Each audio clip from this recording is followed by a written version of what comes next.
And so, here we are in Siberia, still. In Gainer's bedroom aboard Japan's ceiling. Awful little gamer that he is. So he's just told Cynthia, and of course Gainer doesn't know what she looks like, he's never seen her, that his trip was actually an exodus. She's like, wait, you going on an exodus? And he apologizes for keeping quiet, but with the mess of Cortez, he couldn't meet up with her. She's like, don't worry about it, we have plenty of times to go on that date. And so then he asks if she'll be meeting up with him, and she's like, oh yeah, if it's possible. And asks if he'll be staying where he is now the exodus is done. And he's like, not quite, because he's going to go on his own exodus. And Cynthia loves the sound of that, him going on his own exodus. But then Annette yells, Gainer, get off the internet, we're leaving. And he's like, wait, is that a woman's voice? Are you living with someone? And she's like, oh, that's what. And she's like, okay, alright. Have a safe trip, boy. And the Gainer says, thank you, Cynthia, and hopes they'll be able to meet up soon. And so here we are, getting ready to go to Japan. Yo. Arthur is talking about how they've been in Gallia for 2 weeks, and now they'll finally be able to start working on Durandal's orders. He's got to clear the line. And Talia knows that with Orb helping the Federation, they have to get Japan's cooperation. But Torres figures that if we can get their help, then our team will be the strongest team around. And Bright doesn't think so. Unlike the AU, the other members haven't fully endorsed Saft. While he may look like a proper force, our overall objectives varied, so he might dissolve at any point. Hane and Gengoro and the rest of the Jin family, they want to get going. They're worried about their home and everybody there, even though everybody there hates them. How you doing, Monty? How's everybody doing? But Gengoro says they shouldn't rush this, because it's unlikely things are going to be the same in this Japan than when they lived there. But this is the country they were born in, and Ume, this one here, can't help but think about it.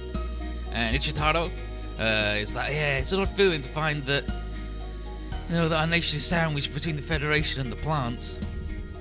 But Hane is fine with whatever side, as long as it lets them get back to their quiet lives. And Hazemon internally is like, yes, allies will help us against the Gaizok. And he wonders if working with Zaft is the best choice. And Talia's excited to go to Japan. It's the land of sushi, it's the land of sukiyaki, and it's the land of geisha. And Holland's like, we're not going on a leisure trip. Knock it off. He's like, well, what the hell are we going to be doing then? And like the Zaft and the AU folk, do they even have anything to do in Japan? And Holland's like, I don't know. And then internally he's like, I don't even know if this is the right thing to do. Do I have the time to be dragged around by these guys? Jamil doesn't know what the feds are going to try when they come after Tifa again, or even what they're planning on using all the new types for that they're kidnapping. And depending on what the plant does, they might even become enemies. Kodaset is still a little uneasy about the alliance with Zaft, but Elchi sees no other option. What with us wanting to be wanted by the Federation, best hang out with a powerful enemy of theirs to keep ourselves safe. And Gwen sees that despite all that happened, the Iron Gear also took an anti-Federation standpoint, and if things go like this, then it could be central in the anti-Federation resistance. And if he could control us, he'll be able to get Inglesa back. Shai and Mimsy know that if they hang around as members of Zuth, the children won't attack them, and as easily at least, and that'll allow them to deliver K to Iman. And Mom is like, hey, you two, it's like, wow, those two are whispering about something. What are you whispering about? And she's like, oh, it's nothing, Mom. And Javi says, Japan sealing folk have come to see us off. So, and the other wise men thank us, wish for a nice trip. Kona and Mamodo tell everyone to stay safe. Tifchi's going to be staying with Japan sealing and sees the light in Eureka's path. And so with that, Talia and Hazemon give the order to leave, and our first stop is going to be the Sao Tome Lab in Japan. Goofy go, meow. And Lyubov and Mamoru notice they haven't seen Anna for a while, which could only mean Princess Anna's done it again.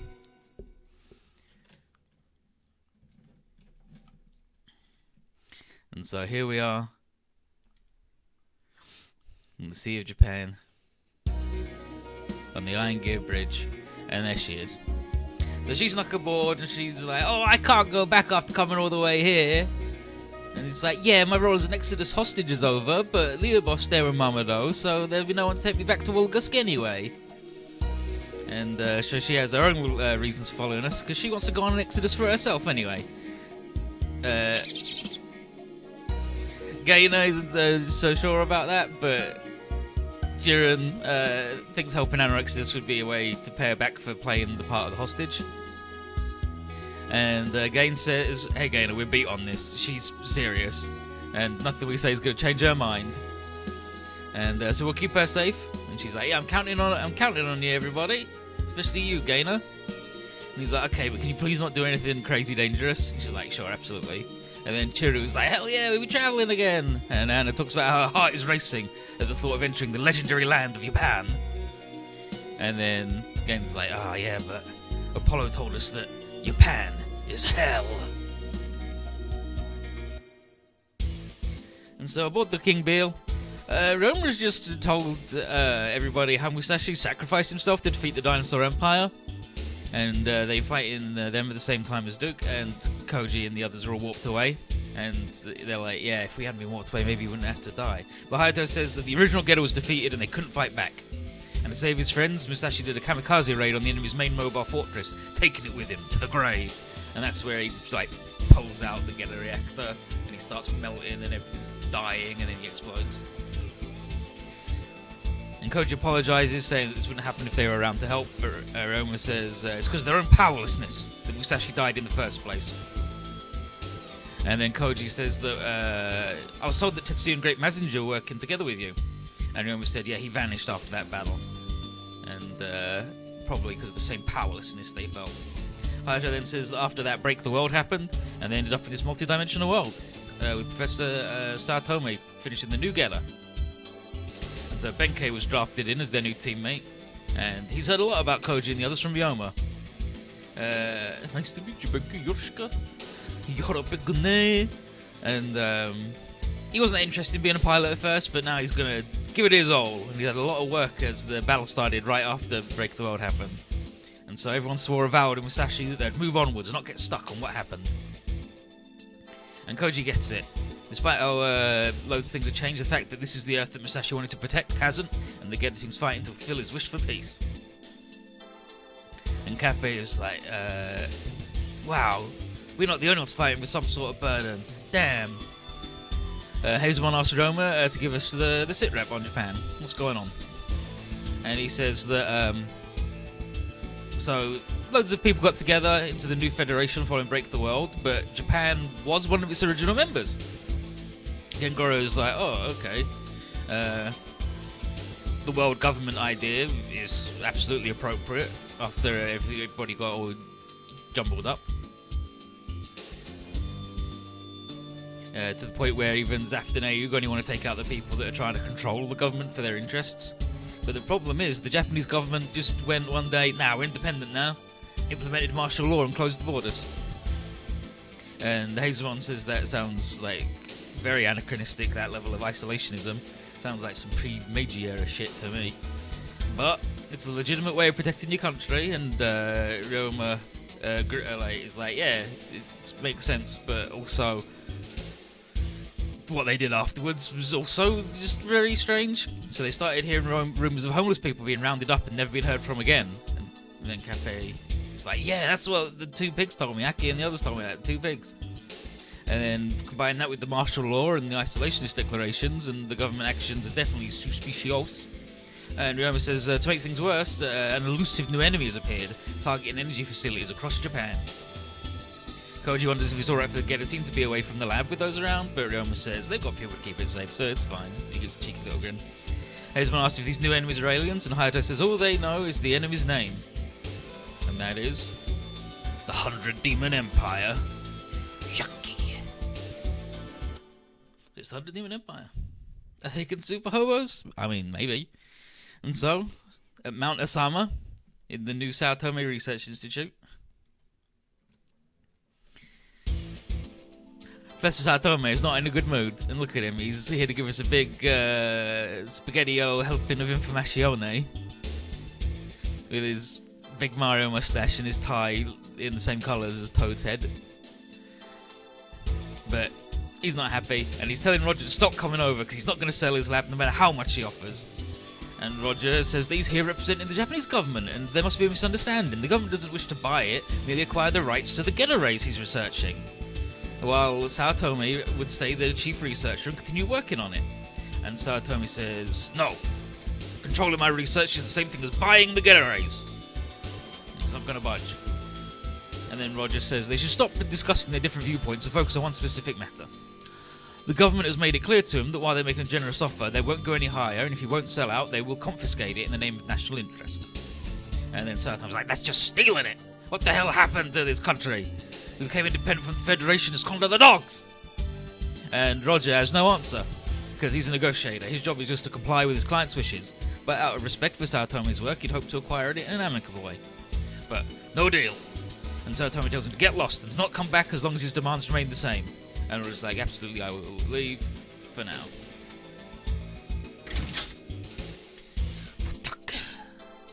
And so here's Michiru, Sao Tome's daughter, and they go, oh yeah, that guy, he came over again, huh? Knew you wouldn't sell your ab. And here's Genki, trans icon Genki. It's okay, Michiru's still alive. He's not got autism yet? Question mark? Question mark? Listen, that's a thing for the future. But yeah, they would never sell the lab. And Sao Tome did hear that both the photon power and the space science labs were given similar requests. But Michiru knows that Professor Yumi and Dr. Umon refused. And so Professor Yumi is Sayaka's dad, the Mazinger man for the photon power lab, and Dr. Umon is at the space science lab, and he's a grandizer man. And Sao Tome is like, ah yes, get the energy. He goes, what's going on with the government in our country? What are they doing? What are they up to? It's crazy.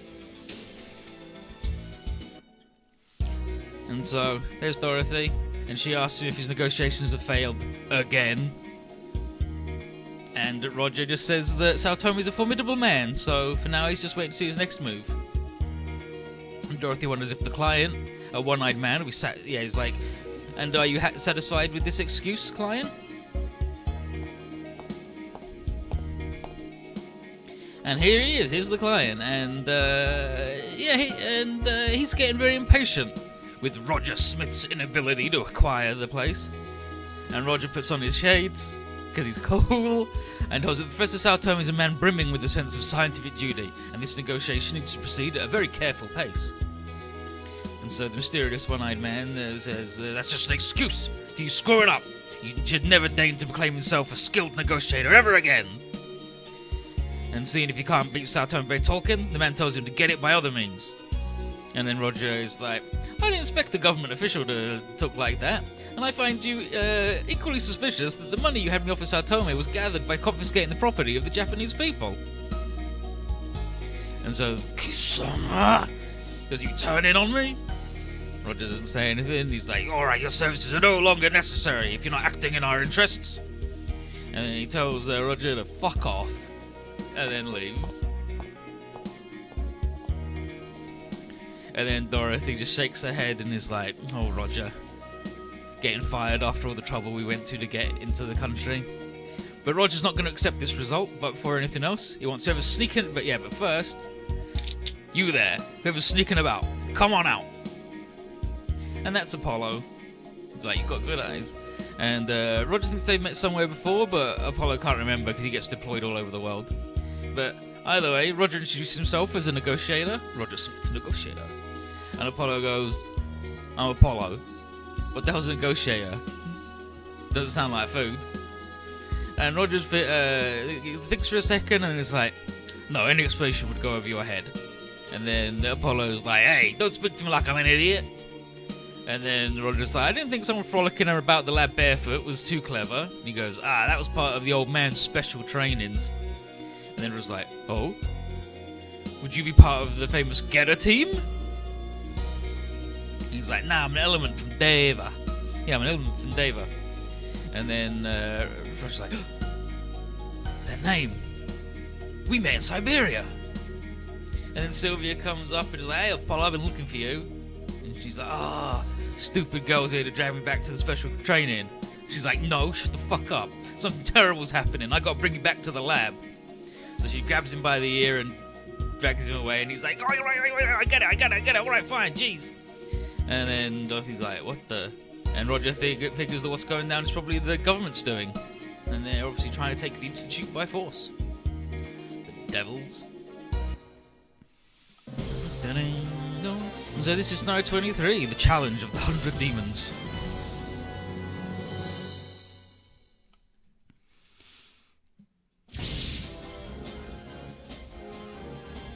And so Michiru's patrolled ahead on the Lady Command. Lady Commando. And she's seen a big government force near the lab, which means they're about to attack any minute. Saotome sees that Rogers is like, oh yeah, Rogers warned us that they're trying to take it by force. And Genki's not happy at all. Fudo's here though, and he says that you'll stand our ground firmly to stop them from taking the lab. And Jerome isn't that certain. He figures that this would be an act of defiance against the government. And Sophia says that having David personnel here is already a violation of the current martial law. And Jerome's like, well, that's because Fudo wanted the elements to come here for joint special training. But Fudo says there's no going back. Let us begin the purge of the darkness that's nested within this nation. And Chloe then takes a bunch of government mobile suits coming in. Kurt tells Professor Saotome that they're getting transmission.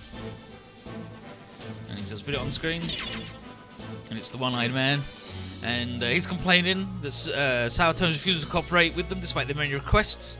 And he's like, no, I've dedicated my life to researching the Getter rays. I'm not about to let it be used for someone's ambitions. And then the man's like, oh, I don't know what you possibly mean. And he's like, you're just strengthening your forces like this to wage war against the rest of the world, and I'm not going to help you do that. And he's like, well, I wanted to get the Institute without any violence, but there's no way around it. All troops, attack!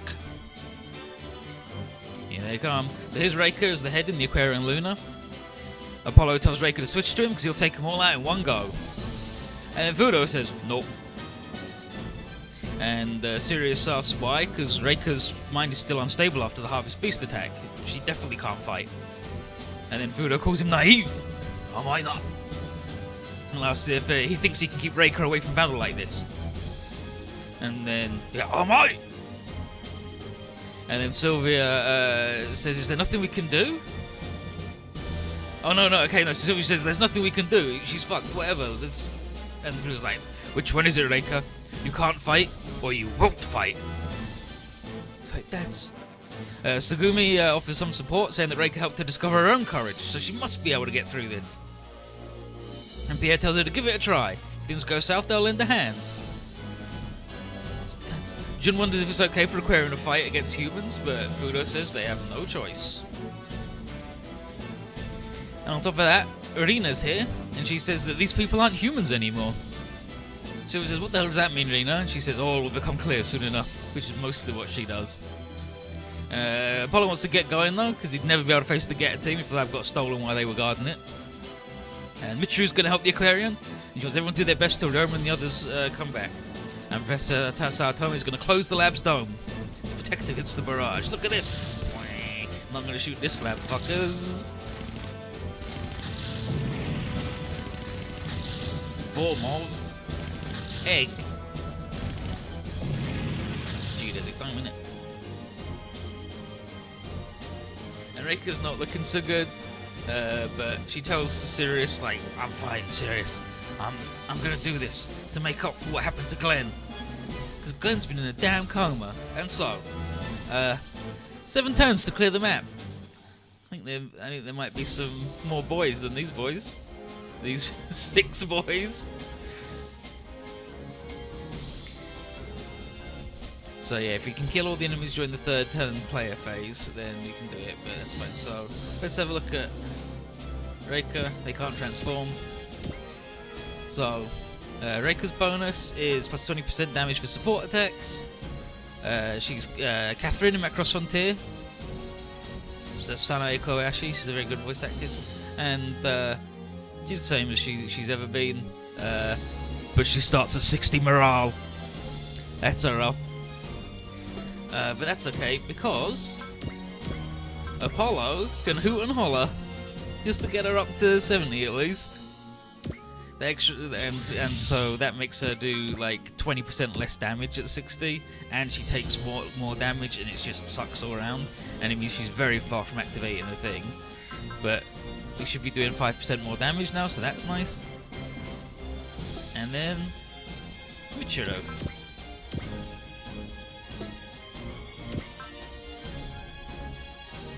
So the Lady Command, her leader bonus is plus 50% HP and energy recovery. She's got Accelerate, Support Attacks Prevail, the backup attack. She's got Scan. She's alright. She's got Jamming and Resupply. And then it's the lady who's Maria and Grandizer, Miwa and G. She's everybody. And so she's the gold standard support girl. She can fly, recover squad's energy, she knows Accelerate, and she's got the Jamming. She won't ever do any fucking damage because the Lady Command's fucking bad. But it's fast and decent mobility. But no HP, as you can see, and 900 armor ain't good. But you just put it with the Getter and they just hang out.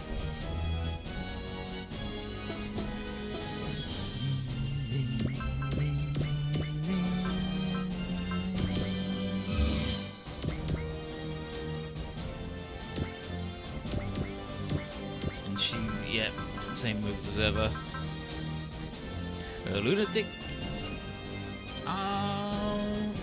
Lunatic Archery and the weird Heaven and Sword nonsense.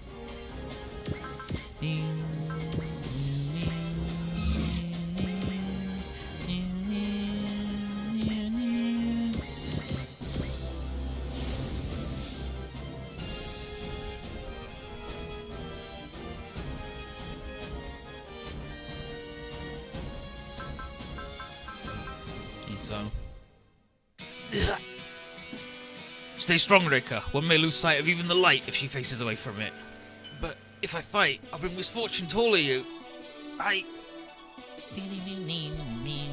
It's next stage, the good cutscene. Archery!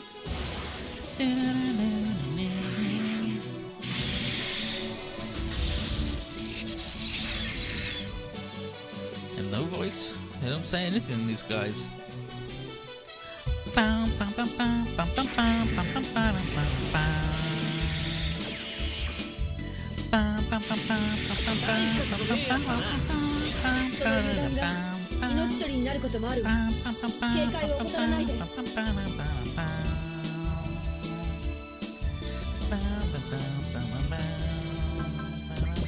Command missile. We'll keep this place safe while Ryo, Hayato, and Benkei are away. The Satomi Institute embodies my father's dream. I won't let anyone take it. You have not seen anybody yet. You've only seen the one-eyed government official.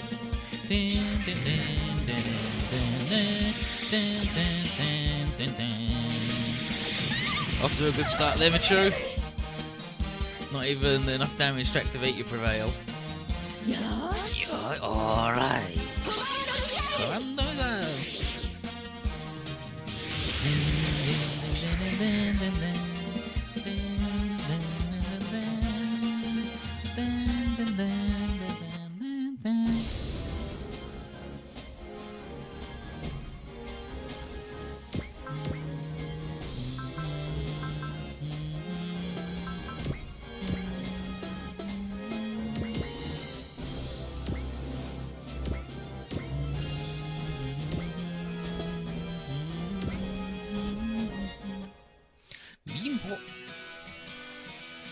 こまでよ。 See, use the little feet as God.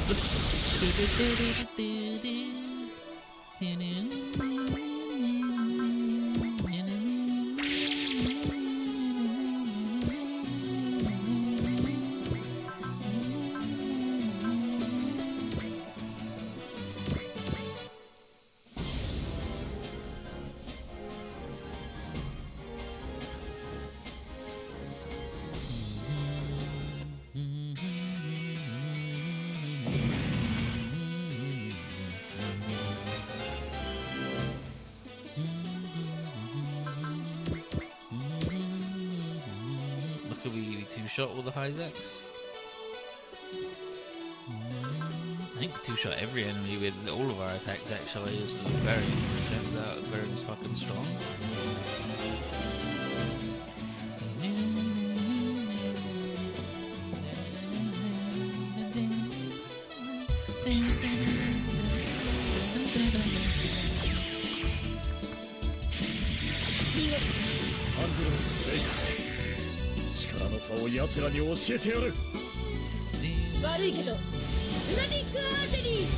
Lunatic archery.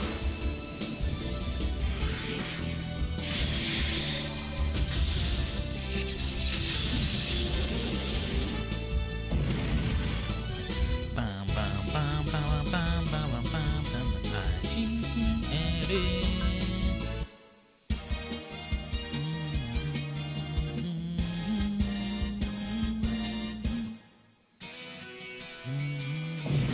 Yeah, so if she crits, she one-shots him even at this low morale.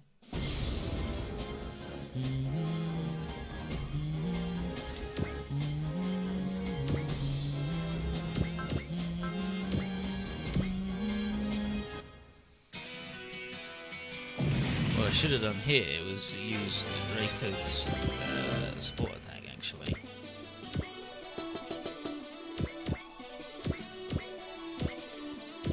I don't think I could because I don't think the plane can land. Beautiful. So we're on schedule. So we shoot down all the enemies, but Sato's got a hunch about the enemy pilots and tells Michiru to round them up for study. He's like, what? He's like, do it. He's like, okay, I get it. I'll round up all the pilots. Yeah. Yeah.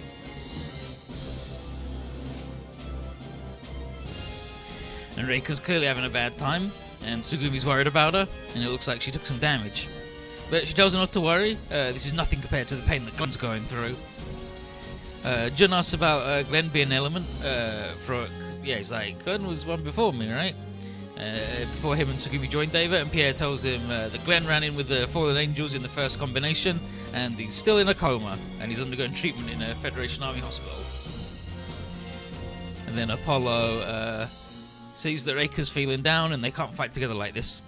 So Sirius tries sticking up for her, and Apollo says, yeah, hang on. Kuto. Yeah, shit. Alright, shitty prince.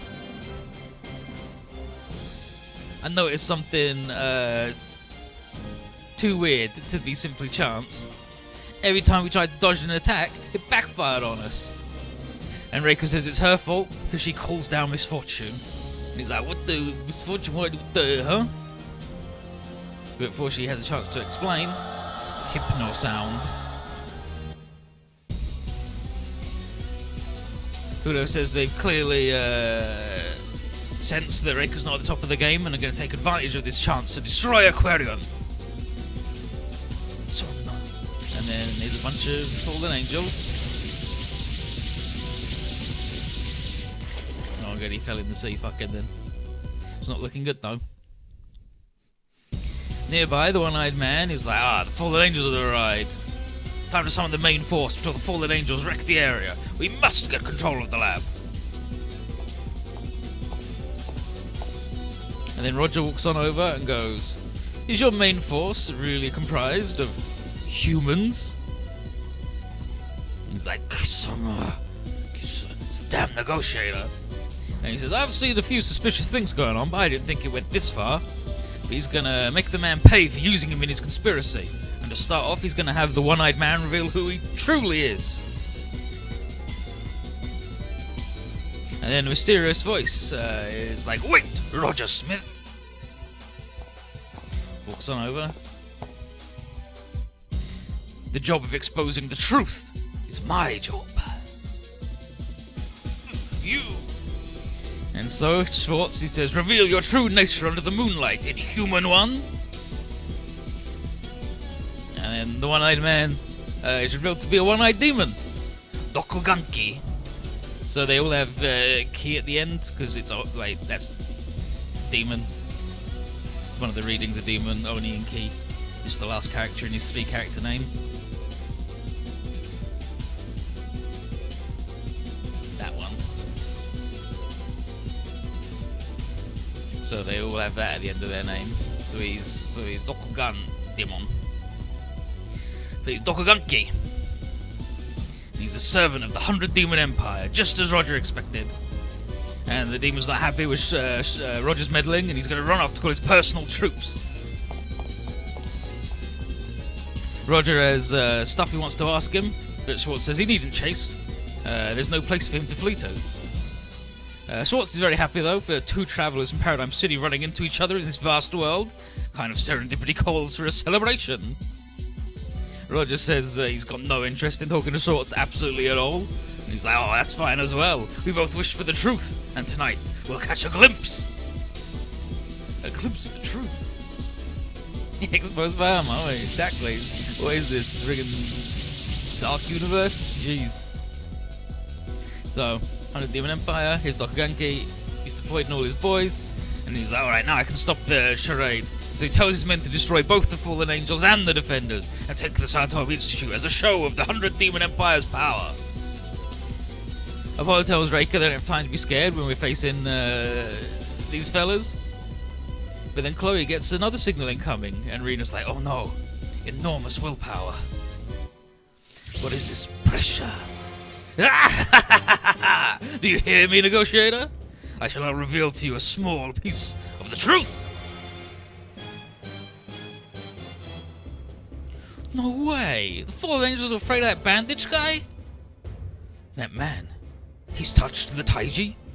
Oh, pitiful lost dolls, you do not wish to be bound by the chains of fate. Obey my command!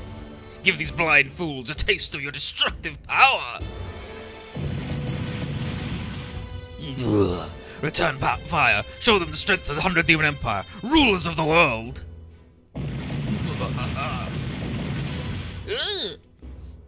They got it. They have us surrounded. Can't counterattack or even retreat like this. Damn it. Ah, shit! This guy catch a break! Do you see this, Roger Smith? Roger Sumisu? The world will once again submit before this truth, in the form of its destruction! This power is the truth, the power that recreates the world! I refuse to accept that. Big O, showtime! No, it's just called that because it's the 100 Devil Night Parade. So it's just 100 demons having a little party, but now they're a big empire. It's like the 5 wise men only having 4 members. Wow, good thing we brought Big O along with us. Roger Smith, you, a Dominus, would deny the truth? It's impossible that such wanton destruction could be the truth of any kind. Schwartz, by my own laws, I'll stand against you, the Fallen Angels, and the demons. Wow, that guy's pretty cool.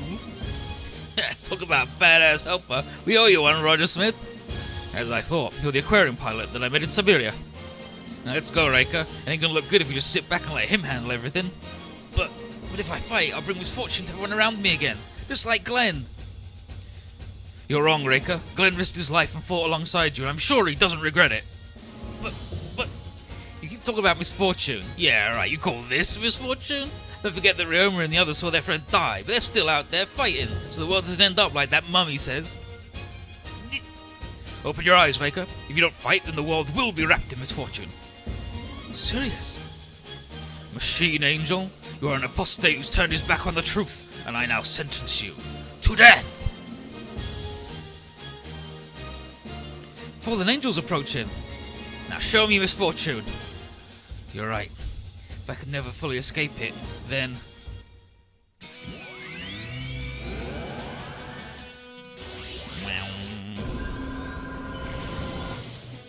I'll master this misfortune. Alright, let him have it.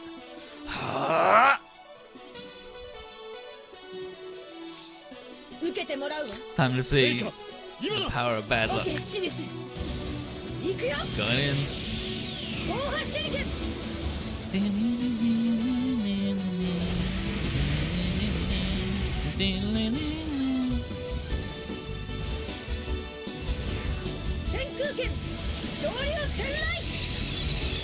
Heavenly Sword. Dragon's Thunder. Misfortune. Bonk! What a move, baby! Never touch a spinning bay.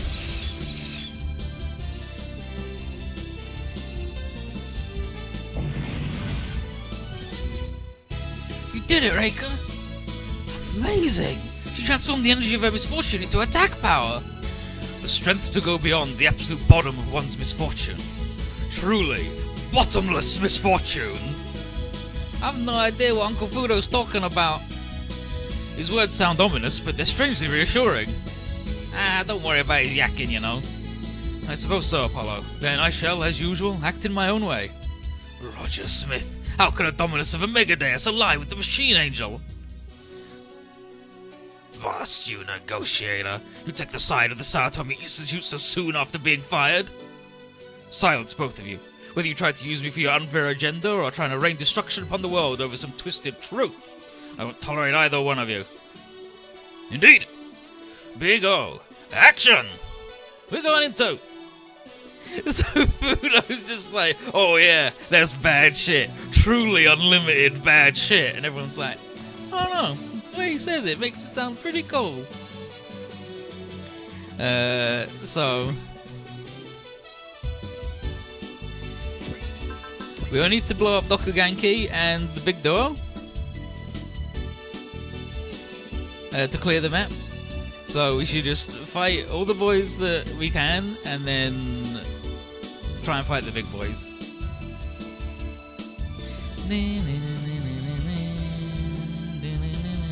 And Swartz is just going to come after Roger. And he's probably going to go up and blow up Michiru, so... 10,000 years. Oh, we can transform finally.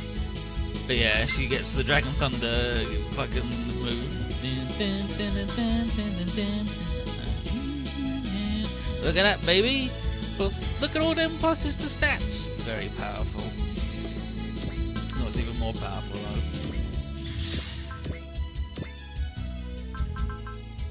Mugen Punch.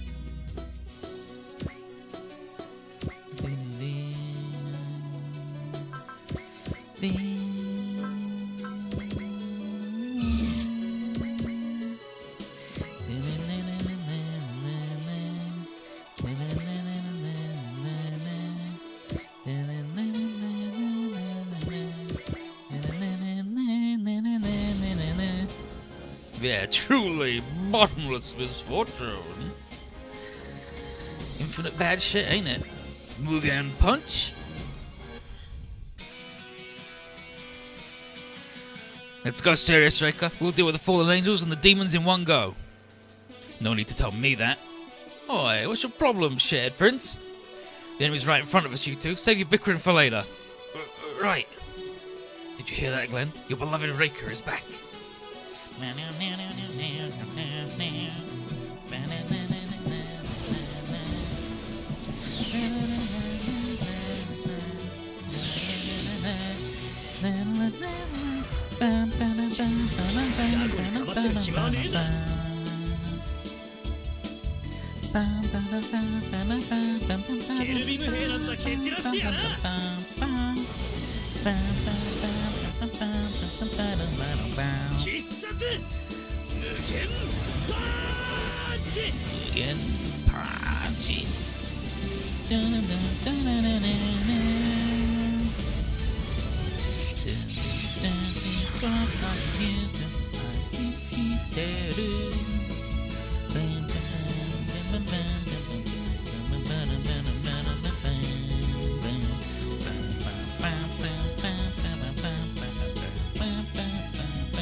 Alright.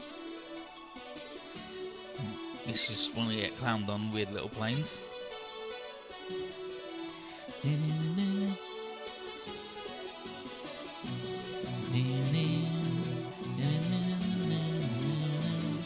Trying their best to steal my bops, cowards.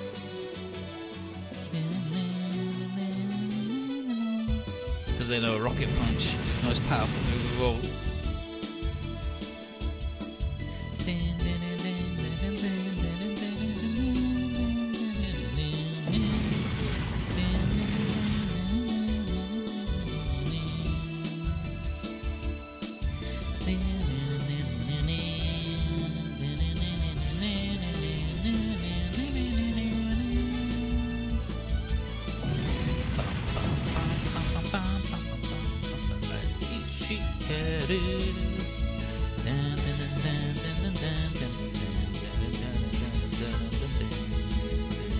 Time to flip a coin and then die.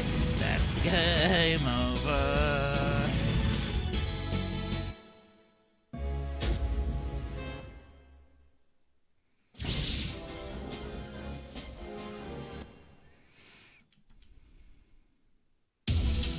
So, does continue get us anything?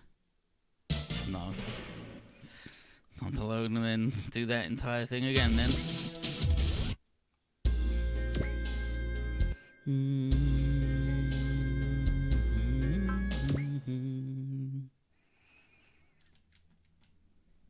And like she wouldn't even survive like any attack from that guy, right? So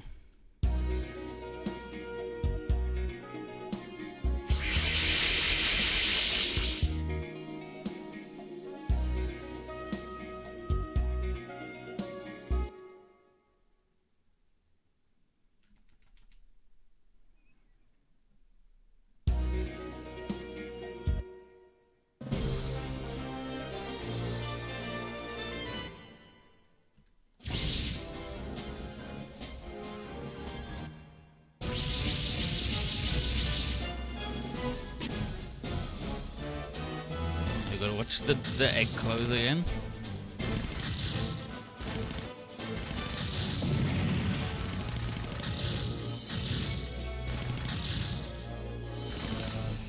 So now that I know that he's going to show up and do that, I can just cast Flash and get the bop if we get the bop the same as last time. Don't know that we will, but we might.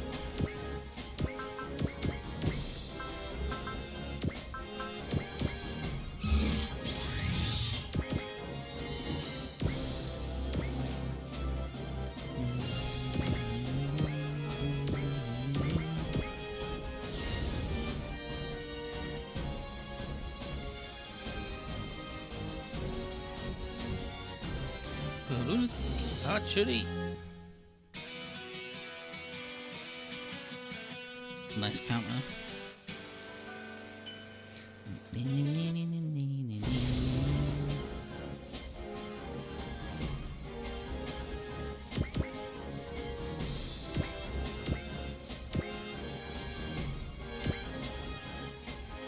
So the full edge voice what's again? He knows the truth and they're scared of him. They're scared of a man who knows the truth.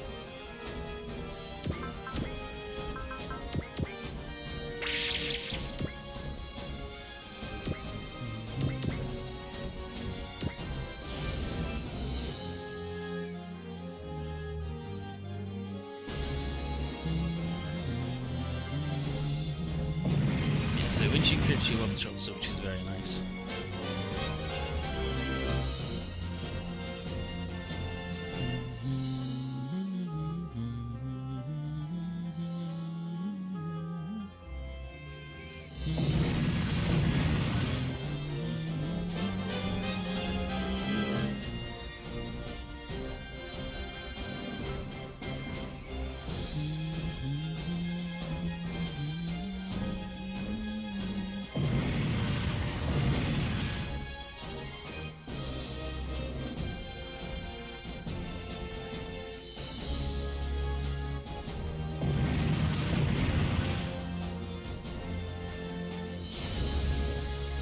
I need to blow these guys up.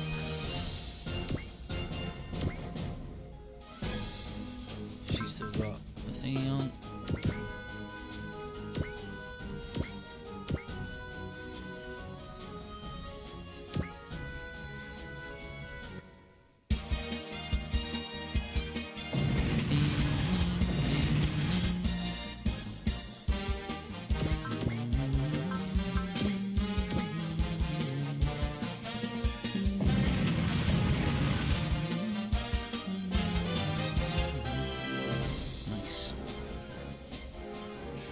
She collects the pilots, comes, stands over here. She's still got flash on, hopefully.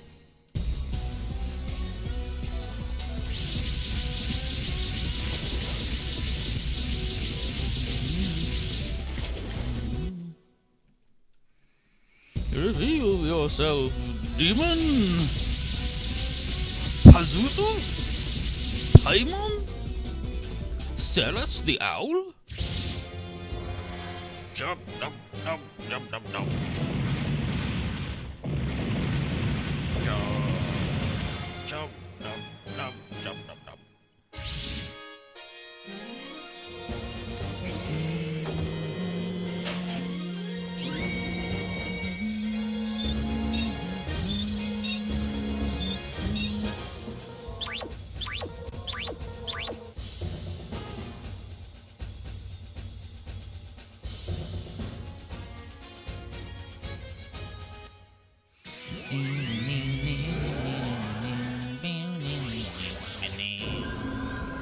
Lihua, yeah, Rika, Lihua. Just gave him the Beyblade.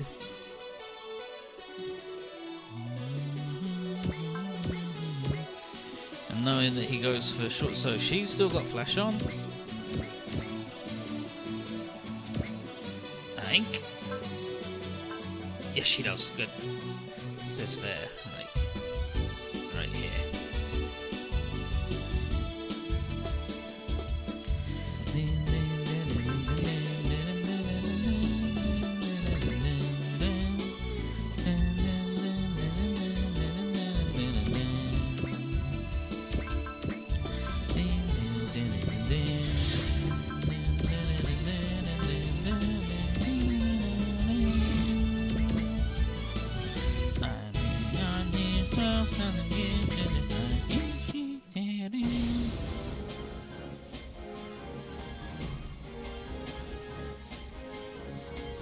Mugen Punch.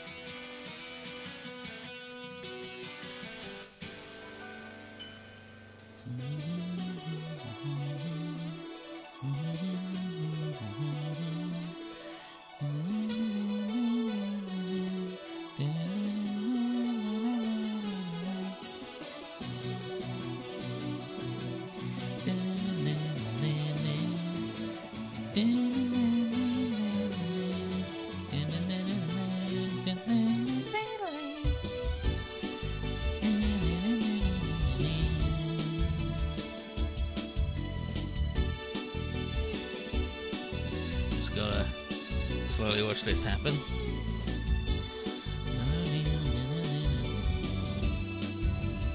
Nice fucking whiff, bud. Can't even steal a ball.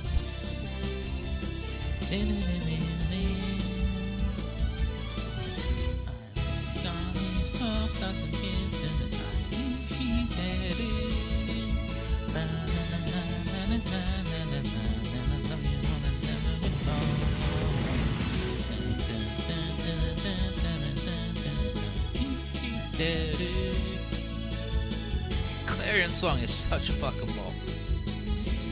Like, all of the songs are bops, right? But Genesis for Clarion is in a league of its own.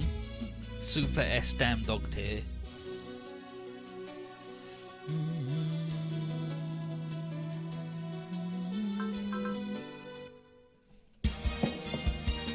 Let's see, he's not a mummy anymore, he's a big man.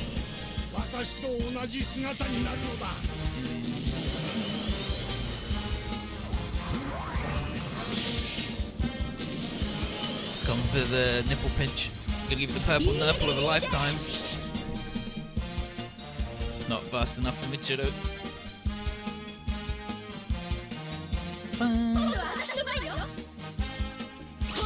Command the missile. 10? Almost 1,000. Zenroku.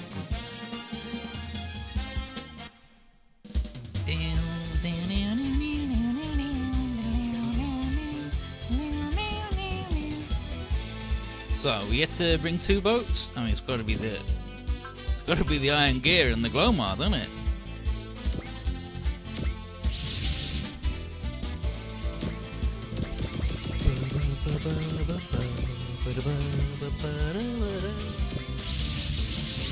Look at Vegeta headline going, that's powerful. So Ryoma and the others are back. And they're all worried about their friends. Yeah. Apollo wasn't. He's like, don't worry, I wanted to screw up after you left us in charge, keeping it safe. And we're like, wait, the Big O? Does that mean the Ghost Trader Bros here? It's like, welcome everyone. Yeah, like welcome, Cape. Welcome everyone. It's been a while since Siberia. He finds it very strange we'd run into each other like this. Rand immediately recognizes Swords' like, the damn propeller guy. It's the guy from Paradigm City. He's like, ah, yes.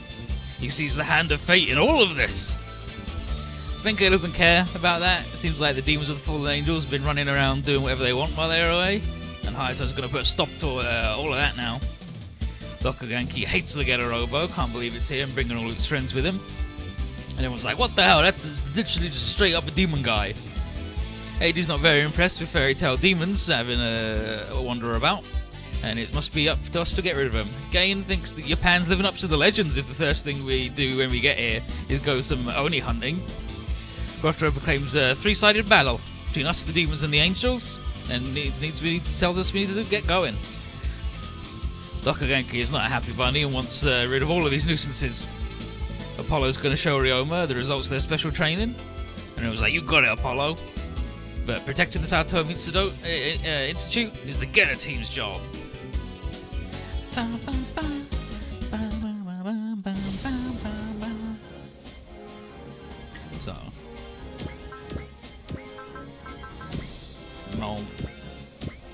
let's have a look at Dokuganki. Dokuganki and his triple Dokuganki squad. Look at this. So he's just in a big mech version of himself. So he's got hybrid armor. Plus 20% accuracy is his deal. He's Koji Yada, so he's Dr. Garo in Dragon Ball. He's Libra in Saint Seiya. Morale up on damage, resolve, Vrel level 3. He's just a super robot guy. Pretty accurate, tough, but doesn't do big boy damage really. And he's going to get in the water, and he's got Prevail level 3, and he's got pretty good defense, so, you know, he's a rough dude. We can beat him up. And they are in tri formation. This tri is quite rude, but also these guys know support defense, so we're just going to all attack them into oblivion. So that's not much of a problem. And then Schwartz. That's 20 accuracy. He's got the angel feather. And he's voiced by Katsunosuke Hori, who's Schindler in Schindler's List. He's Georgie in Razefon and everything else. He's good. Break morale limit, spiritual fortitude, SP regen. I mean, he doesn't fucking cast any spells, but he's got it. What spells he knows? He knows Bless, Instinct, Wall, Confusion. Yeah, that's that guy. So, he's accurate. His best attacks are post-movement all.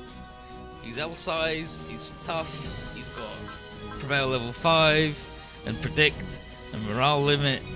He's going to be very rude. He blew up Michiru. Oof. His all attack is 2 to 5 though, so analyze him and surround him. And we can, like, stand next to him. And he's just going to fight Roger, mostly.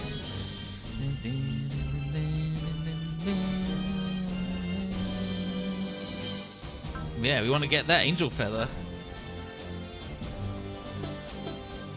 So, let's get Michiru the fuck away from him.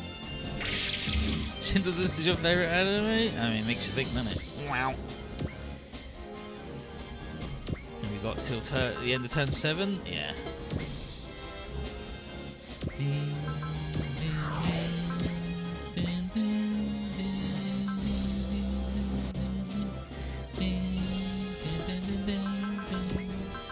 Mugen, running out of Mugen fucking punches here, mate. So, and he's just gonna defend himself. We don't have the big skill from.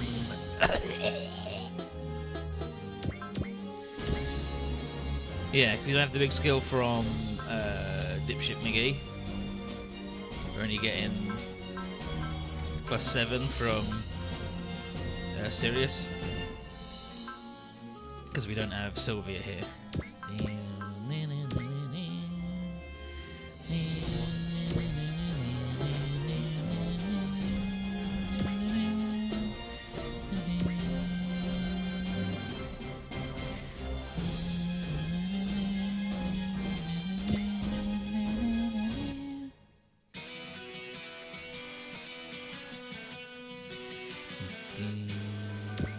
Why does the guy who got deployed last get to sit at the front? Fuck off.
Yeah, shit, I don't want to fucking look at you, even.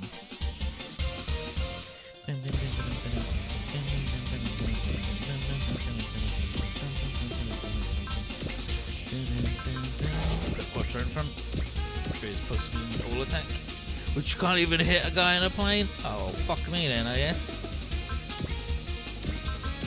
Mill back in front.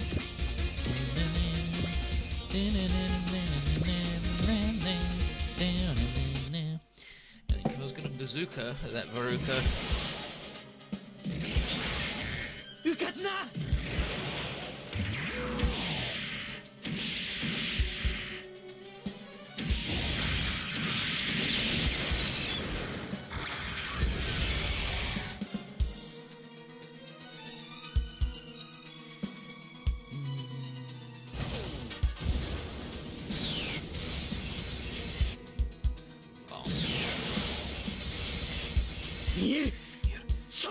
Saw it there.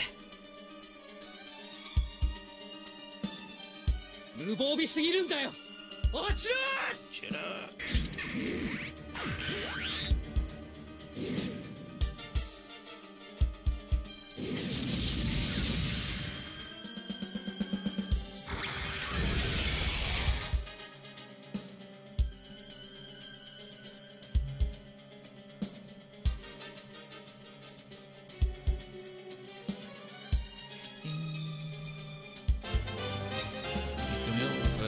Getting that man almost blown up.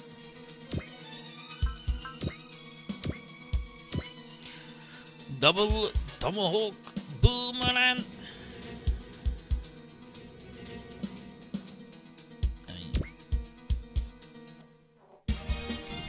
Let's actually see the Getter Boys, shall we?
Yabai equals yabai.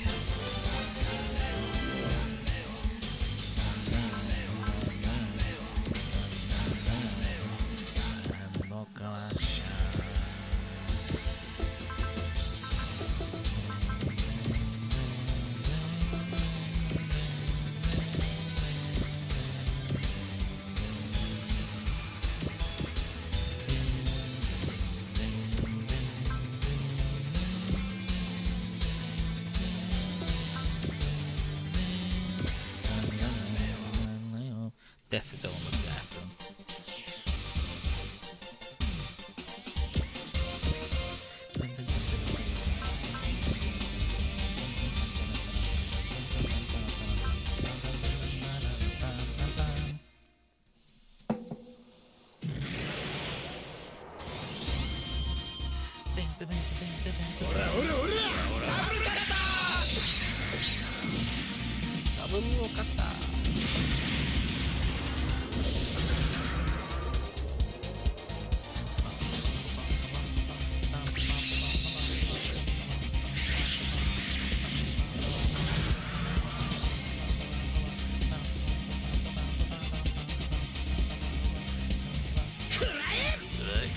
This.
They got the push movement try.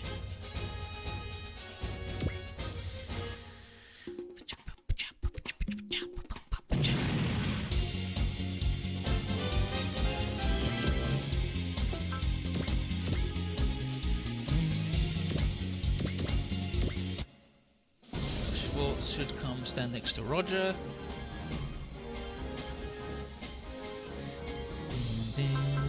Beam Saber.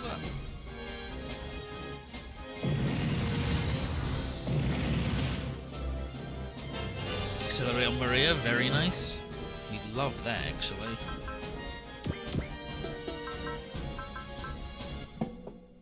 You shut your eyes and imagine it's Mecha Boss.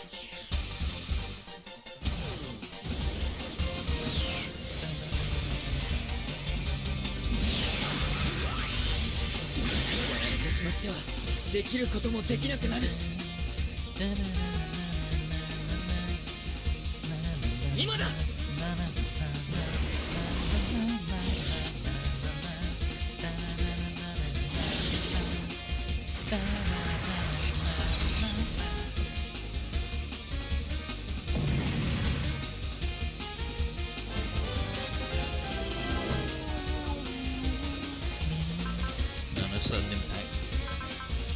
We need to save all of them for beating the shit out of swords. How's that thing keep getting deployed? There's just enough slots for him.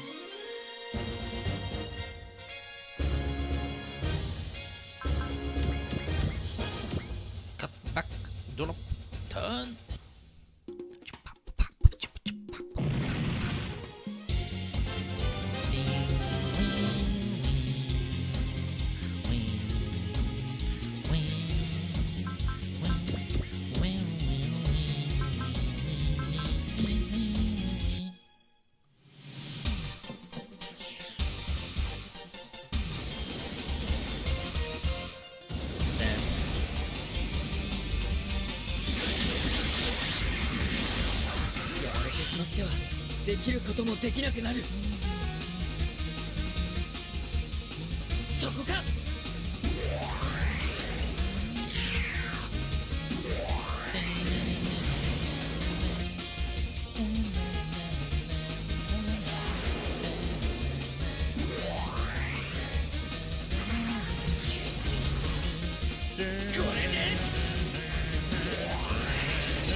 Yeah, because they meet the new fallen angels, right, in Z3, but also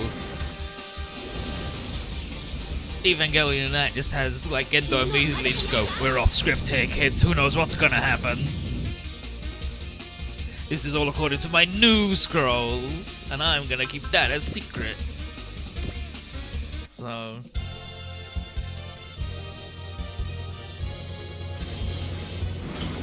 just Shinji go, more boys to fight? And Apollo go, no kid, it's me.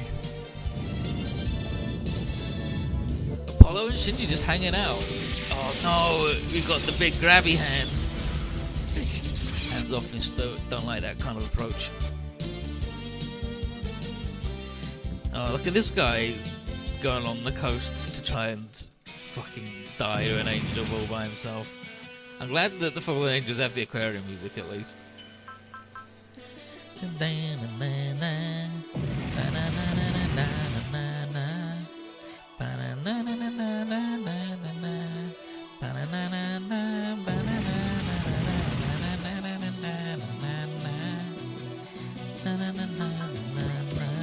Exactly why I'm in tri-formation. Get Buster Missile, sucker.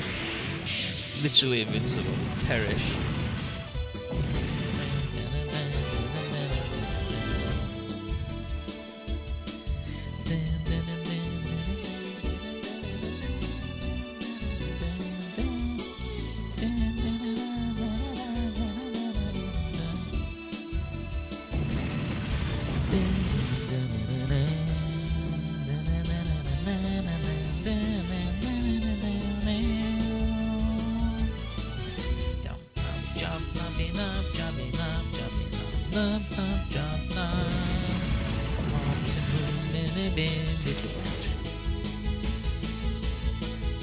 Mugen punch.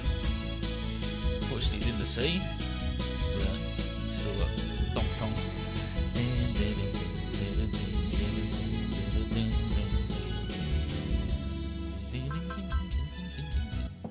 And this is what we're here for.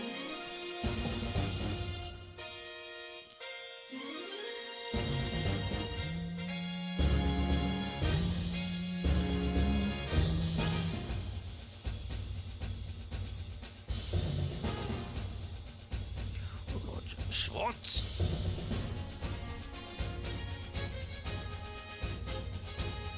Schwartz, this outcome is exactly what I expected of our reunion. It's all a consequence of you continuing to avert your eyes from the truth, Roger Smith. Forgive me, but I don't intend on putting stock into something that I haven't personally experienced. Therefore, I'll have you and these ridiculous notions that have enslaved you disappear from my sight. You've forgotten the mission of a Dominus, Roger. I wonder if you can actually accomplish that.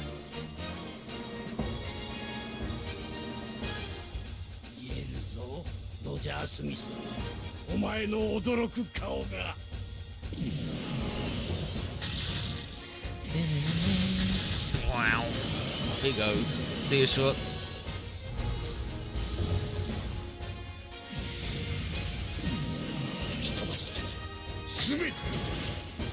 It's gonna blow it all up. Everything.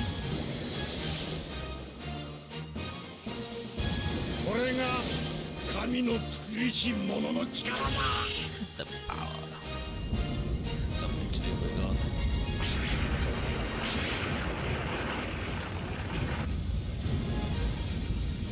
シュバルツ、いや、マイクル・ゼーバッハ、無駄な抵抗はやめろ。 Schwartz, no, Michael Sivak. It's pointless. 少々荒っぽく行かせてもらう。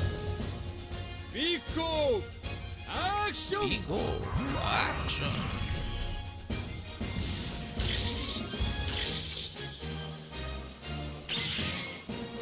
Yoink. That's how you use it on flying people. これがこの戦いの真実だ。 See what he believes in. Give him the butt blaster.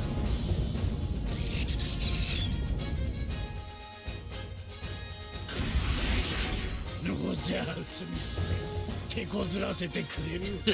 Roger Smith. Not so bad.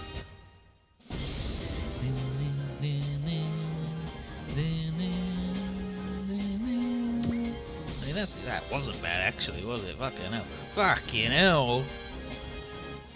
Didn't like this man being all the way over here with his 20,000 HP fucking about.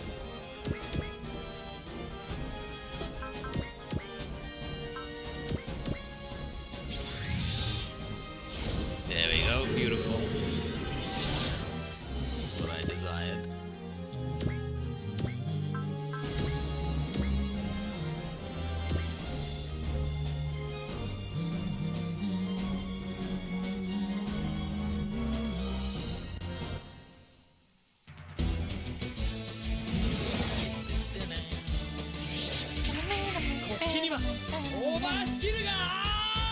Overskill guard.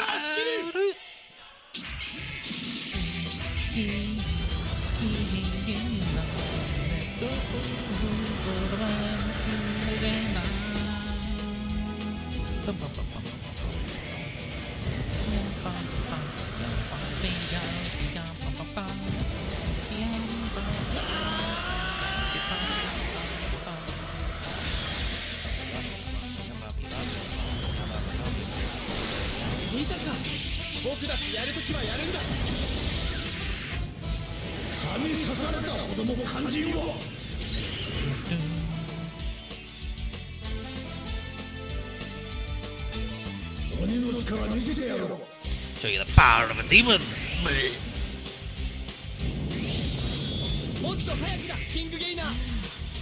More speed, King Gainer.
this.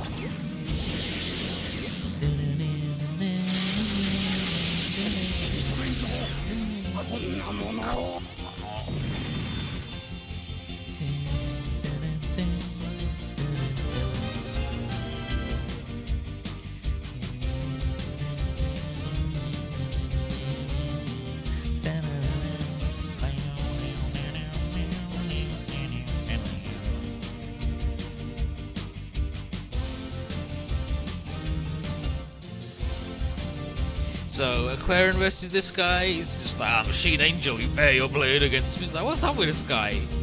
How does he know about the Aquarian? He's like, there's all truth beyond time itself. Your end has already been decided if you're bound by the chains of fate. He's just like, whatever, dude, fuck off. He also talks to Lauren about the Moon's Butterfly, the Machine Angel, and the Devil's Kin and the Bigs. The second coming of the Black History is nigh. And he's like, I don't know. He's like, all fate holds for you is darkness. And Rand calls him a mummy man, flying all the way here on propellers, and he's like, his fate guided him towards him all the secret of truth. He's like, I'm going to pass on having my red string tied to your pinky. Now, if there were a cutie under those bandages, I might have considered it. And then Mel just goes, never mind that, I want to know why his head's so pointy. And to be fair, Mel, his head is quite pointy. Why does he look like Handler Jack? He calls King Gainer the Devil's Kin. But he grunts. Roger still has stuff he wants to ask him, and the short sword just is like, aha! If you indeed wish to learn the truth, look for it with your own eyes and ears, and then you shall learn the true purpose of a Big's Dominus. So then he leaves. All the fallen angels follow suit.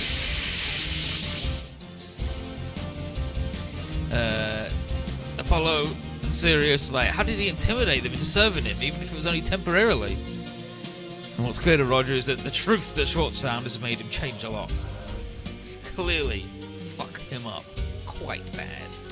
Good. And now we can just focus on blowing up these shitty little planes and having a nice time.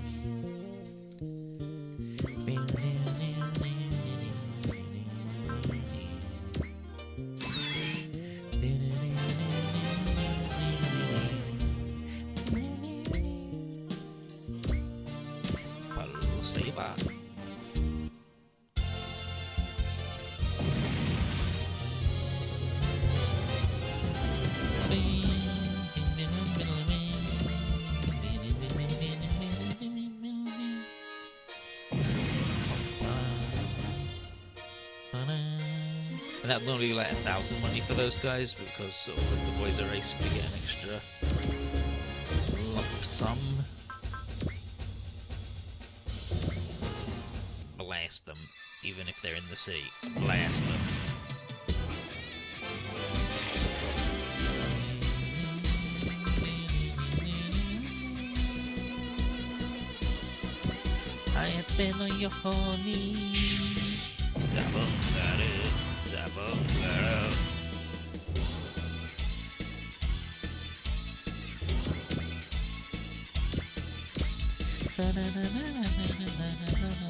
Ore.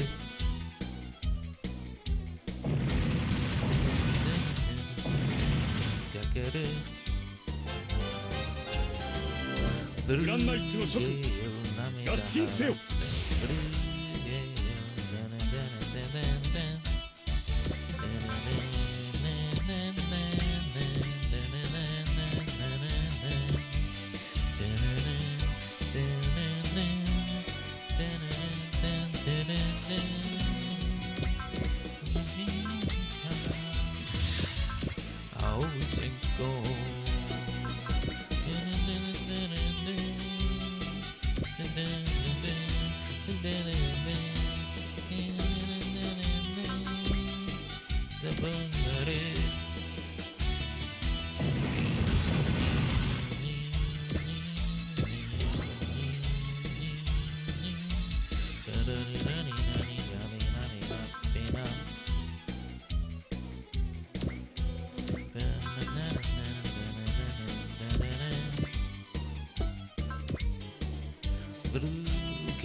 Spin kata.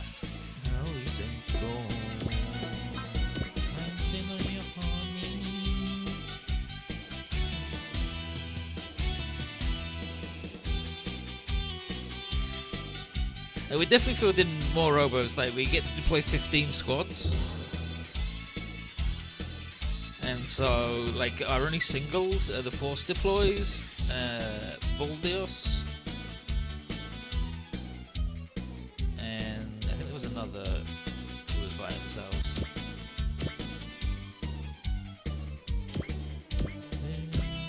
Oh, the Getter Boys, of course. So, we're being like 13 times 3 boys, and that ain't bad.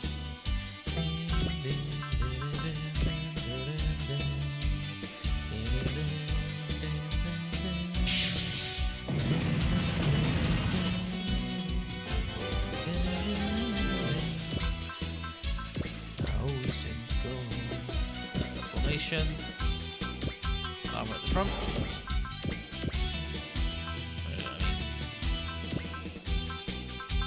Emma's fine too.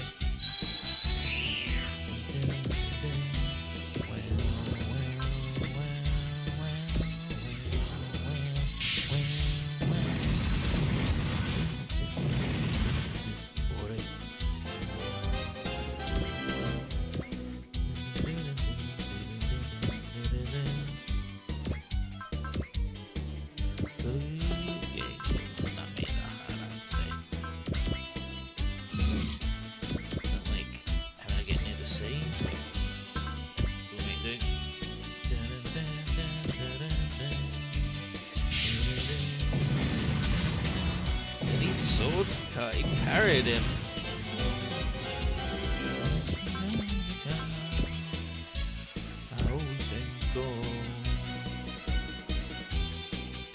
Double punch that fucker.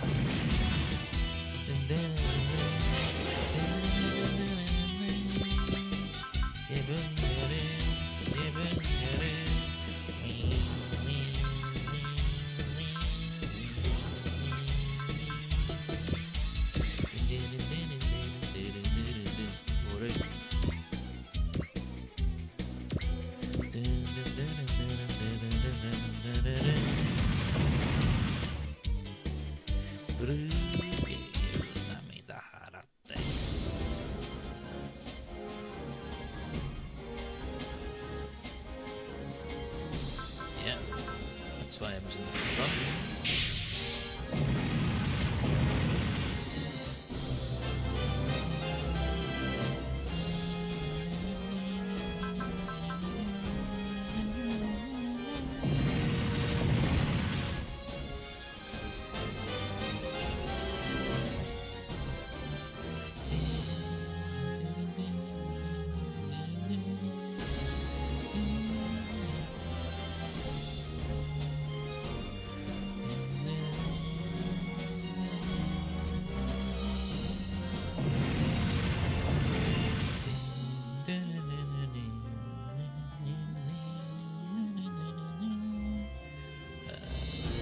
Yeah, it seems like a fine attack today. He double imaged the big boy as well. He blew them all up. Gain a mate. Got level 4 on that lady, finally, very nice.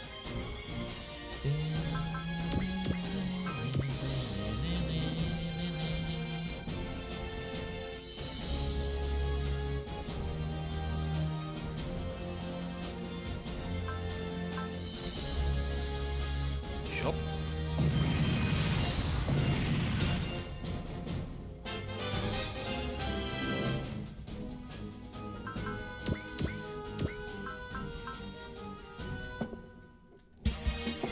Get the robo.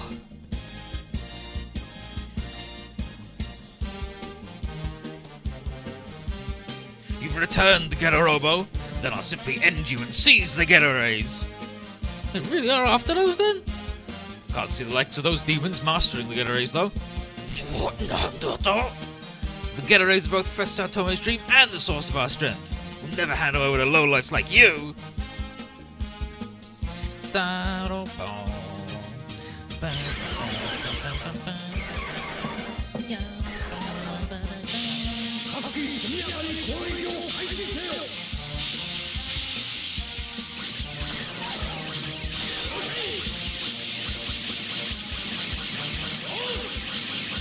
just thought he had a very sharp looking jacket, but actually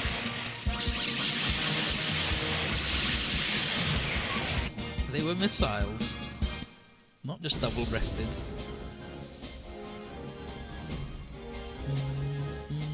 Oh, he's flipping his shit.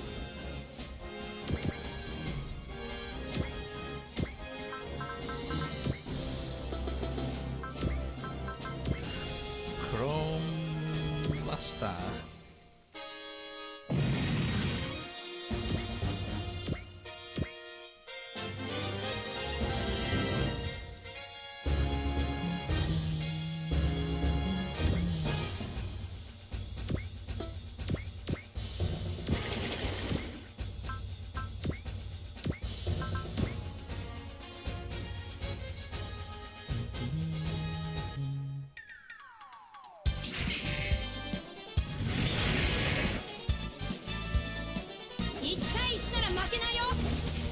Ain't gonna lose.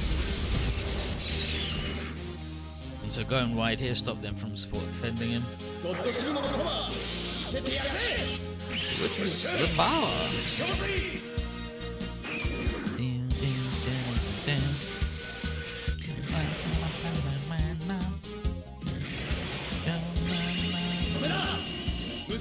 It's over. Musouken.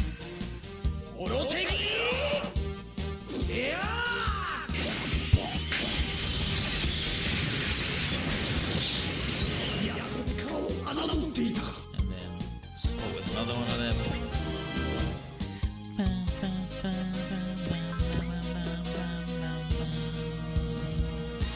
So we do have a bless available.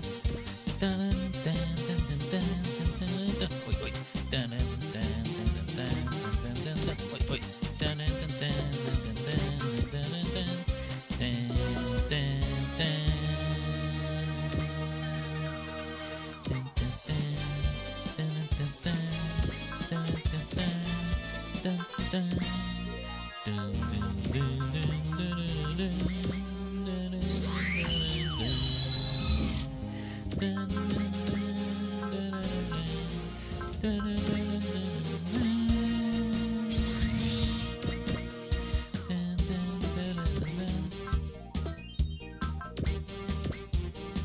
One turn till the moon's ready, unfortunately.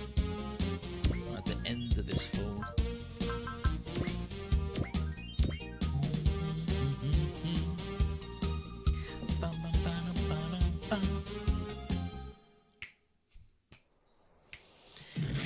He complains about the damn negotiator as well.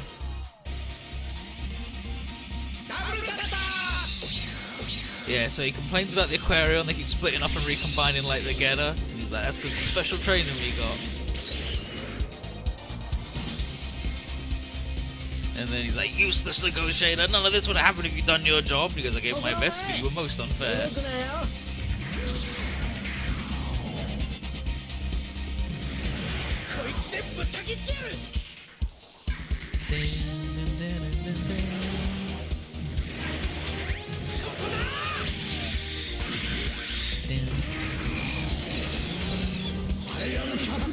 Damn, he didn't even get the buff in the end.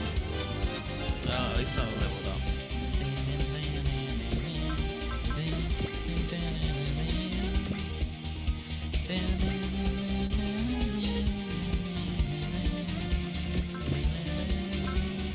You know what?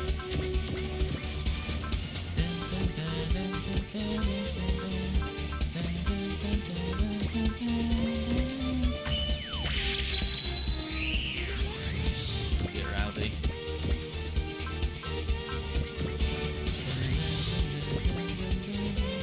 So there's 3 different animations for this attack. But we'll see them all in time. Let's go, 100 Demon Robot. Open get. Change Liger. Switch on. Liger missile.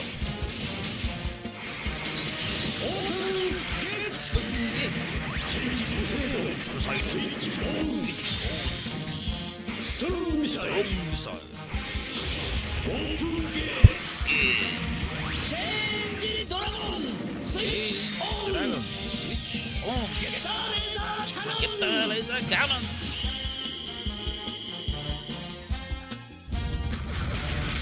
Damn, blasting so hard they get freeze framed.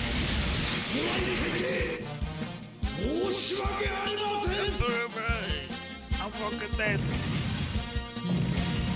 Hybrid armor, 19,000 money ain't bad. Level 31. Very powerful little Ryoma there. So Dokuganki's annoyed because if it wasn't for us middling kids, he would have got the damn lab. So he retreats with, I remember this Garorobo! Takes off his remaining fellas. And then Kappei is like, yeah, running away with his tail between his legs serves him right. But Toga and Hayato are worried about the fact that we've confirmed that the demons are an organised group and we've got no idea who's behind them. We don't know anything about them. So all the enemies are dealt with, thrown into, but everyone's not happy about getting thrown into a fight as soon as we get to Japan.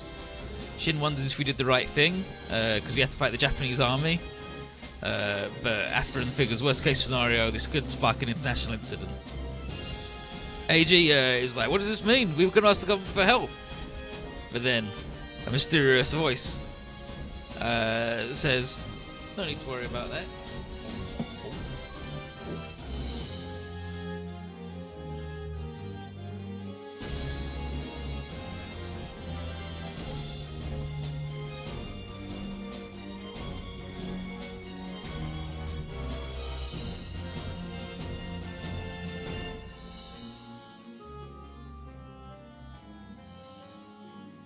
Beautiful, but yeah, this mysterious, beautiful man says, no need to worry. And so the Grand Knights all recognize that voice, and it's indeed Sandman. And Genki is like, wow, this guy, where'd he come from? Professor Kazumi asks him to explain what's going on, and he agrees to tell us about the current state of Japan and the 100 Demon Empire's plans. And then Apollo's like, oh, over the top as always. But Sirius says, the likes of Apollo simply can't comprehend a man like Sandman's grandeur. And Apollo's like, what the hell are you saying about me? But Sawatomi asks everyone to get in the down lab so they can talk. And that's when Mitsuru detects something approaching. And Koji recognizes it. It's the damn Boss Bora! He's glad to see Koji's back. And he's barely holding on. And his cronies, Nuke and Mucha. Mucha's the one with the tiny eyes, and Nuke's the one with the actual eyes. And they're like, if you die now, there'll be no meaning to us coming here, boss. And they're like, what happened to get you that injured? And all he can say is like, I'm still sorry. The 100 Demon Empire has captured the Photon Power Lab.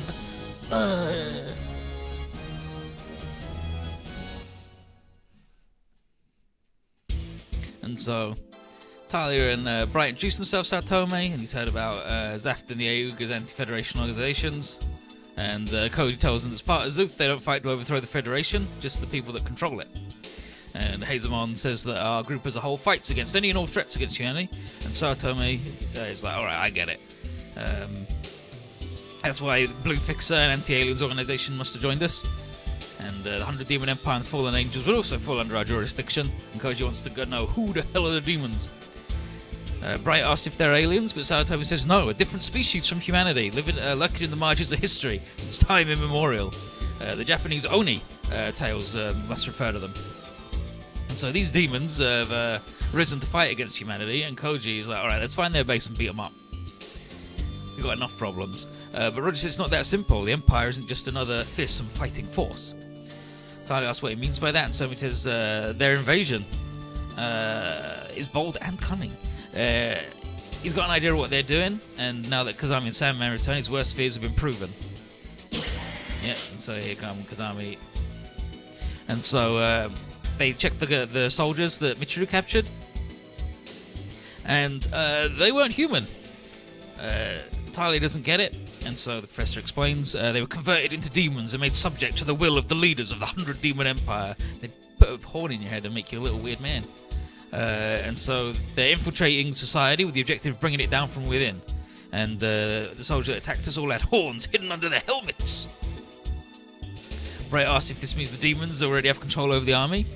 And while Sandman says we can't say the entire thing is under their control, they clearly have some of it. Roger relates how the government official that hired him to negotiate was actually a demon in disguise, and Hazelmon is like, yeah, that's why the government declared its independence and closed the borders. They've been taking control of key positions. And so Tomei agrees with this, and Koji's like, oh yeah, and the bands of homeless people going missing. And it's like, yep, they've also been converted into demons most likely. Koji's mad as hell. That's brutal. They should just be left to be homeless. Just leave them alone. No, he's a nice boy. Tony and Hazelmon are like, I don't know if we should really attack the government right away. Settle down. And Hazelmon agrees that not every soldier and politician was transformed into a demon. So handling this poorly could make us an enemy of, the entire country. And Kazami says that we just exhaust ourselves fighting the Japanese army, and then the 100 demons would attack us. So Koji's like, you say we should do nothing? And that's when Boss comes in. He's like, studying abroad hasn't changed your hot head, Koji. And they're like, hey, should you be walking around after nearly dying to get here? And he's like, I got something I gotta tell Koji, Maria. Not only did demons capture the Photon Power Lab, they took Professor Yumi Saka and Shiro. Shiro's Koji's brother. So they tried fighting back, but they were forced to pull all the way back to the Saotomi Institute. Sandman sees that since the demons have control of the Japanese army, there was no one left to stop their attack on the lab, and Boss apologizes for letting this happen while Koji was away. Koji knows that Boss fought to his last, but we'll handle the rest. First order of the business is getting the Photon Power Lab back, and kicking the butts of the 100 Demon Empire. And Talia is alright with this, because Zuth was created to fight against any enemy of peace. So whatever happens, we've got to make this operation to reclaim the lab succeed. So Bright's going to call in everybody else to come up with a plan, and Roger has much to repay the demons, so he's going to help. And then weirdly, Koji wants Sakasho and everyone to hold on just a bit. We'll come to rescue him real soon.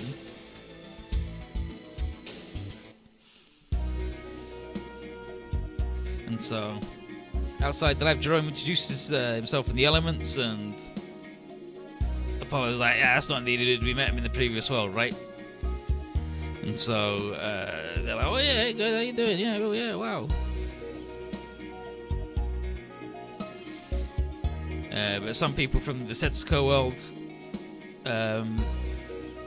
only met him at the point of commerce, so they all do their chat about the things and how Sylvia hopes that their reincarnated memories of the past, all the other stuff that they covered before.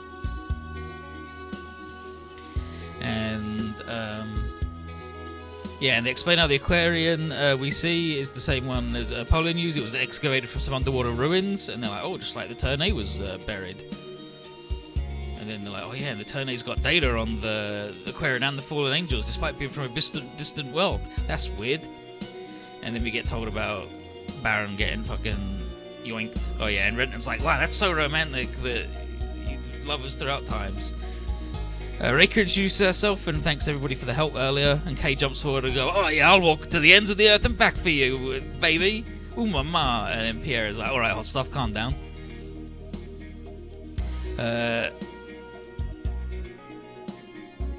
Cape here figures that Apollo would be Apollonius reincarnated because of the names. Like, that makes the most sense. Yeah, they're talking about the buried thing. And she's like, what the heck? And Achuda's like, baka, idiot, it can't be as simple as that. And Silver's like, he is absolutely not the wings of the sun, absolutely not, I would never touch him. It's disgusting. And they talk about all their different psychic powers and how they have to go through really tough training and not just piloting training, also the commander's unique training. And there, I think Sirius is like, well, when he's in the robot, he does sort of become like a weird fella. Yeah, now we talk about Baron getting yoinked and the element training. And how the G Knights have the fucked up training as well. It's all nonsense. So, Luna Maria asks, Ryoma introduces the man with the loud voice as David's commander, Furo again. And he's the one who had the elements come here to train with the Getter team, because similar combination system. Pierre's grateful they got it down thanks to their help, but the training also helped Benkei get up to speed. Apollo's fine with this, but annoys him when the old man decides to bust out his special training, which includes running around barefoot, trying to read each other's mind, playing hide and seek. And Jiren's like, that sounds like fun! He's like, yeah, but it ain't. He doesn't explain anything, his nonsense is just a pain. And then Fudo appears immediately and says that this just proves how unfledged they are. You know, the opposite of being full-fledged. And Apollo's like, what the? And then Hayato says that Fudo is known for his godlike speed. He says, Ryoma, thanks to you and everyone's assistance, these chicks were able to fly a little. But if it's chicks as in baby chickens, wouldn't that make them flightless birds? Sorry. Wow, Shin totally backed down. What powerful pressure. You don't talk shit to Fudo. But either way, their training's over, and Fudo wonders if they can withstand actual combat. Sirius thinks they can, because thanks to the training they had here, their bodies, minds, and skills are way sharper. And Pierre thinks they can take on any enemy. Fallen angels, demons, anything. And Fudo says, that's good, because you're working with these guys now. Get to it. Jerome's like, what? We can't work with Zafta the Aoug. And Fudo says, well, you're not going to. You're working with Zuth. And he's like, but. And he's like, listen. Then Sophie says it's his decision and we have no choice but to comply. And then Kay is like, and who would this lovely doctor be? My name's Sophia Bine. Sophia Berin. Yeah, Burin. I'm a psychotherapist, although I'm a bit different from the usual kind. Well then, would you like to hear what ails me? If it's a worldly desire, then the commander would be a better counselor than me. I'll pass. So, now we talk about the pilots of Krera, and there's 7 pilots, but only 3 can do it. Each combination has different attacks, and Fudo says that Apollo will always pilot the Vector Sol. He's always the solar guy. So the other 6 have to switch between Mars and Luna as it demands. Pattern A is Sirius and Sylvia, Pattern B, Pierre and Sylvia, Pattern C, Sirius and Reika, Pattern D, Pierre and Reika, and Pattern E, Jin and Sagumi. Jiren's glad to have everybody as teammates, and they're like, oh yeah, same dude. Garrett says we got Big O joining too, so things are really looking up. And Cafe figures that we're invincible with all this, but Fudo's not so sure. And he says that from now on, the enemies we're fighting are within the hearts of each one of us. And Apollo's like, he's talking fucking nonsense again. Fucking hell. And then, bizarre time. And so, Apollo's hungry and wonders if Jiren's got any lizard meat to go around. Remember when we managed to buy that big lump of lizard meat after the thing, all the way back at stage 8? But he does, there's only a little bit left, and so he can't give it to him. And Apollo's like, holding out on me even though we're teammates now. And he's like, hey, it's a Garlean dish, so it's not easy to find. And then Apollo's like, hey, you should have just got some more then. You should have stocked up before you came over here, shouldn't you? And Sarah figures that maybe they could try some Japanese dishes after the trouble it took to get all the way over here. And Gaina remembers hearing about sushi, geisha, and yeah, dishes like sushi, geisha, Fujiyama. And Ryom's like, Gaina, those last 2 aren't food. Fujiyama is a mountain and geisha.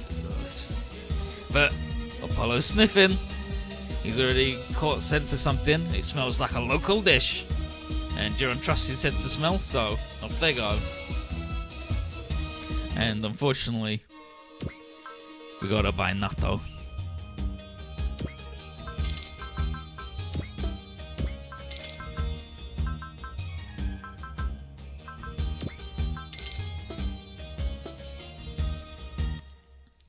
And so, back on the Iron Gear, Sylvia's like, ugh, what's that disgusting smell? And Raggar's like, did something die around here?